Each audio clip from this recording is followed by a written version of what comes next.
So, my guest for today is Jeremy Tardo. How are you today? Hi, good morning. I'm great. How are you? I'm so good. I'm happy to sort of be back in the swing of things. Jeremy, where are you from?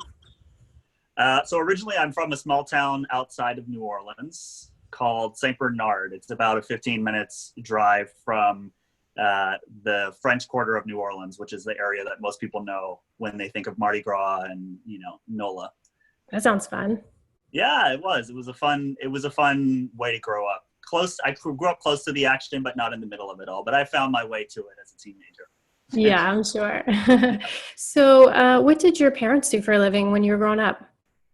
So actually, interestingly enough, my family owned a salon when I was young, and so my father worked in the salon. He actually I and he inherited it from my grandfather, who also did hair. Wow. So I'm the third generation of hairdressers in my family. My mother she's the opposite side of the spectrum, I think, is my father was more the business person. And, when I was a young child, my parents had very, very little. I remember my dad he rented the house that we lived in from his dad for like $100 a month. Wow. And he had the salon, but he was smart. He was a good business person, and he grew himself from having very little into when I was a teenager, they actually did pretty well. My mother was on the other side of the spectrum where she was the one that had the education. My dad was sort of street savvy, and he had the business sense, and he actually wound up being the breadwinner because of that. But my mom she was the school academic person who was a college professor, everything from kindergarten teacher to college professor over the Wow. years of my childhood. Yeah. So, do you think it was like a strict household? You know what? It's interesting. I'm the oldest of five children. And when I was born, it was a strict household. Okay. And I think over the course of my family having five kids, eventually they became a little. I paved the way for my younger siblings and tested all the boundaries. And by the time we got to number five, I think he pretty much raised himself. He had like no Right. curfew and no. Right. Yeah, the first one you're like on top of. As it gets more and more kids, it tends to sort of lack off a little bit. Oh, they'll be Yeah, fine. I think you just must be tired. I mean, I'm tired thinking about it, so I can imagine they were. Right. So, what kind of things did you guys do when you were growing up for fun? For fun, everything. I had a lot of brothers, and so we did all the sports. We played football in the yard, and we played baseball and basketball, and I mean, we made games out of everything. We invented games. So it was a fun. It was like growing up in a summer camp. I enjoyed being part of a big family. I would never want to be the patriarch of a big family, Yeah. but I think that, but I think that being a part of it as a young person was fun. We had a good time. We always had someone to talk to, someone to fight with, someone to laugh with. So, it was fun. Lots of personalities too. Yeah. Lots of personalities. We're all completely different in life, even now as adults, but we all get along really well even now. Oh, good. I'm glad to hear that. Yeah. So, let's talk a little bit about your hair journey. So, where did you start and how long ago was it? I started young.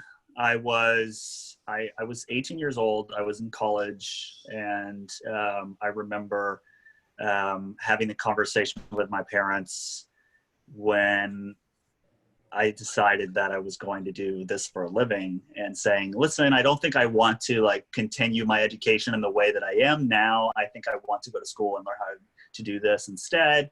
I think that my dad on one side, who grew up around that and kind of lived it and knew that it required a lot of hard work, and that there were blood, sweat, and tears involved in having a salon and all of that.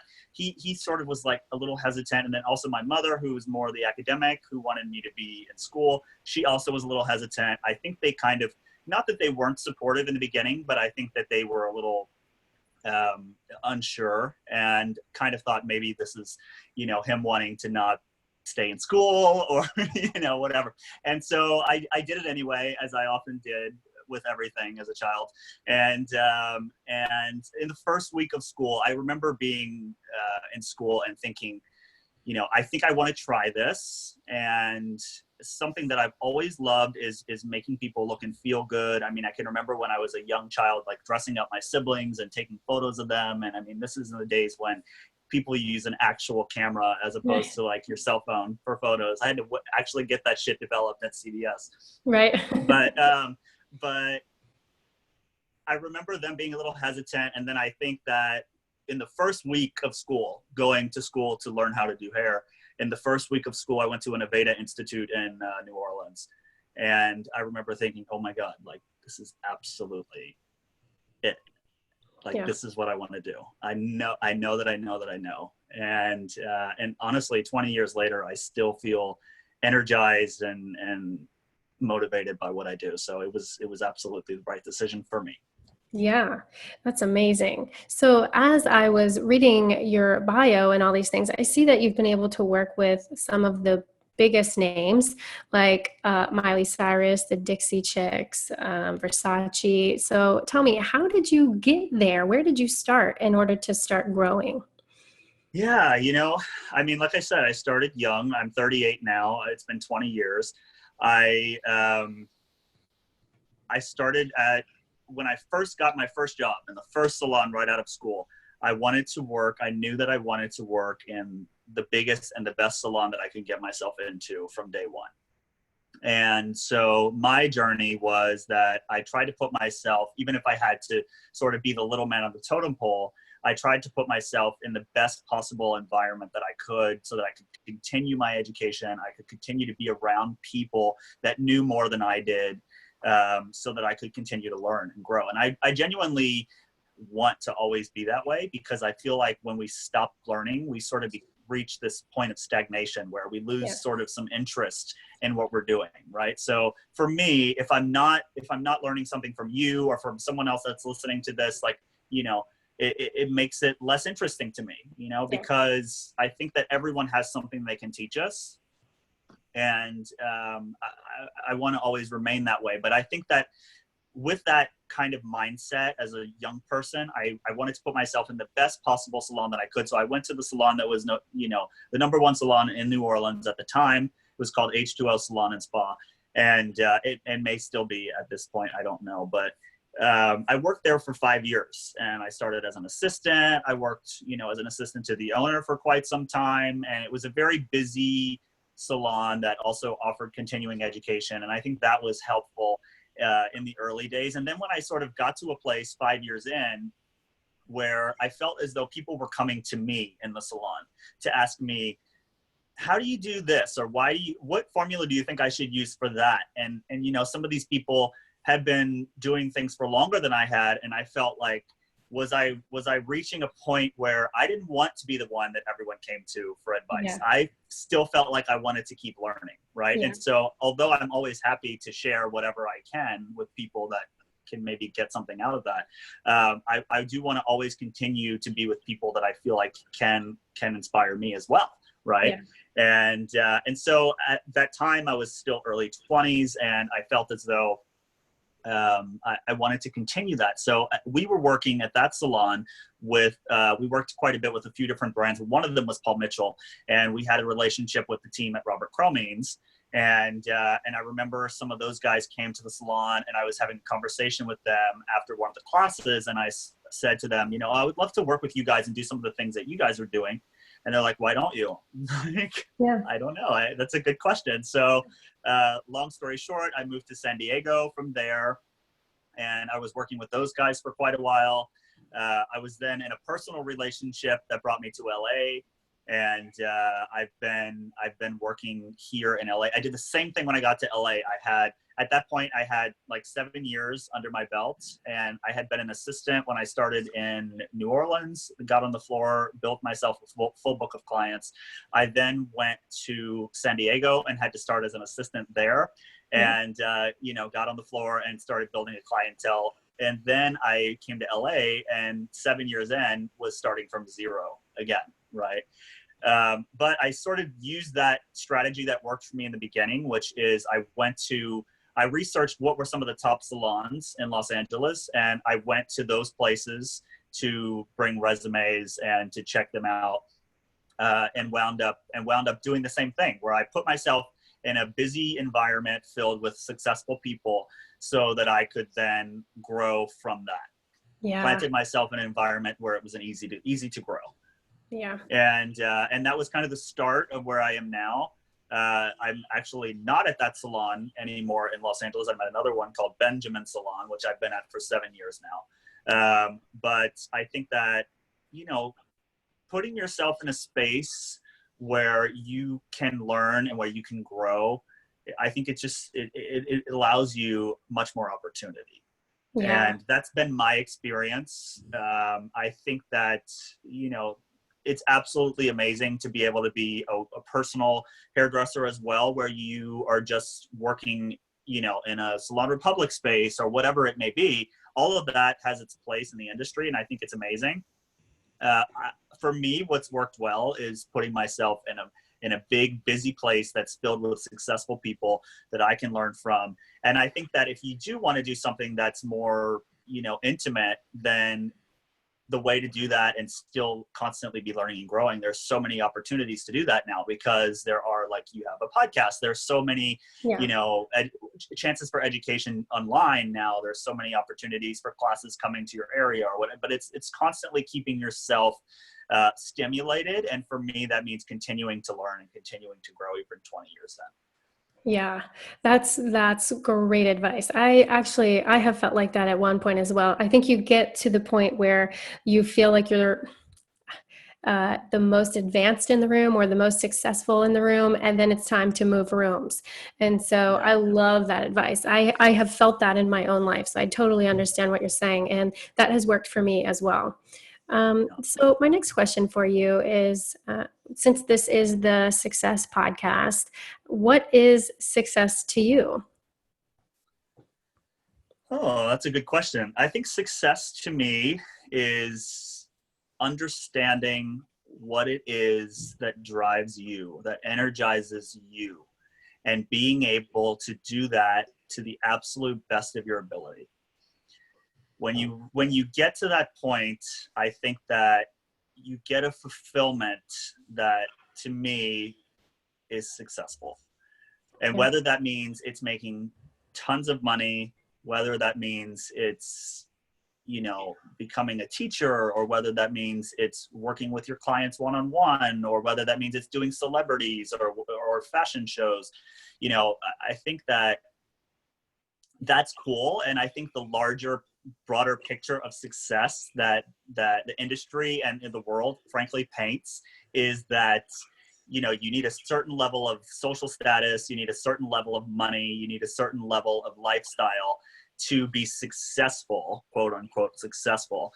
But I think that I've seen many people in my life and working with people that have social status and fame and wealth, and I've seen many people who don't feel content with that, right? Yeah. And I know that, it's maybe cliche to say, but I know that there's more than that.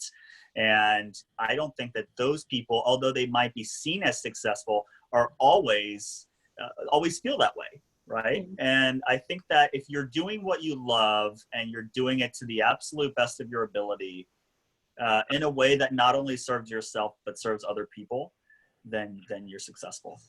Yeah, I love that question, because everybody has a different definition of success. And I think it's really important to know what success is to you and what is your own goal and what are you going after. And so the question is always so much fun for me, because you think everybody might have the same idea of success and they don't. So I love that. I love your answer. That's a good question. Yeah. Yeah. So what types of things inspire you in your work? I'm inspired by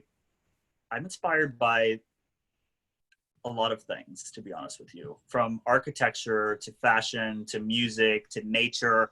I mean, I think there's so many elements of life that we can draw from. And it means that I think the important thing to me is finding the things that speak to me personally and being able to use that as part of my voice in the industry.